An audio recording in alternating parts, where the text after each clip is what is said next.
కార్తీక మాసం పూర్తయిన మరునాటి ఉదయమే మహిళలు అరటి దొప్పల్లో దీపాలు వెలిగించి వాటిని నీళ్లల్లో వదిలిపెట్టడం అందరి నివాసాల్లో కనపడతాయి. అవకాశం ఉన్నటువంటి వాళ్ళు కాలువల దగ్గరికి, నదుల దగ్గరికి వెళ్ళి వదిలిపెడితే చాలా విశేషము.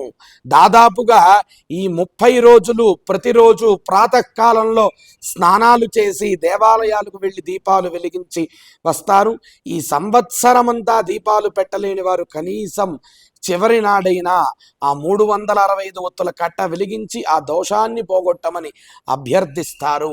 ఇక అమావాస్య మరునాడు వెలిగించే దీపాలు విశేషంతో కూడుకుని ఉంటాయి. ఈ పోలిపాడ్యమి నాడు చీకటి ఉండగానే నదీ స్నానమును ఆచరించాలి. నదికి వెళ్ళలేనటువంటి వారు మీ గృహంలో స్నానాన్ని ఆచరించాలి. పొడి బట్టలు ధరించాలి. అందరూ కూడా చాలామంది తెలియక తడి వస్త్రములతోనే చేస్తున్నారు.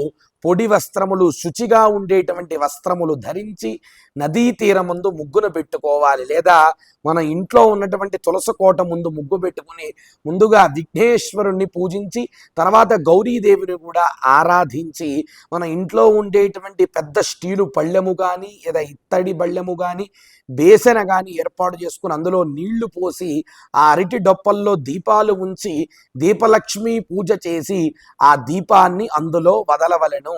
అలా నదికి వెళ్ళినటువంటి వాళ్ళు కూడా ఈ యొక్క పోయిరావమ్మ పోలమ్మ అనుకుంటూ ఆ దీపాన్ని వదలాలి.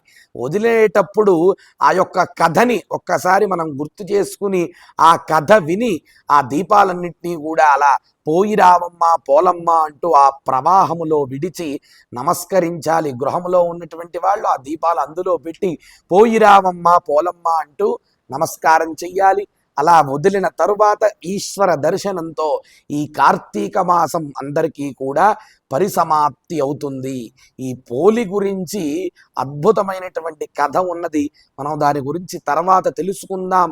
పోలి స్వర్గం నాడు ఎవరైతే ఈ దీపాలను వదులుతారో వాళ్ళందరికీ కూడా వంశాభివృద్ధి జరుగుతుంది అని చెప్పి మనకి కార్తీక మహాత్మ్యంలో చెప్పారు. చూడముచ్చటగా ఉండేటువంటి ఈ పోలి స్వర్గాన్ని అందరూ ఆచరించి కార్తీక మాసం 30 రోజులు చేసినటువంటి ఫలితాన్ని అందరూ పొంది పరమేశ్వరుడి యొక్క కృపతో అందరూ కూడా సమస్త మంగళాలని పొందండి.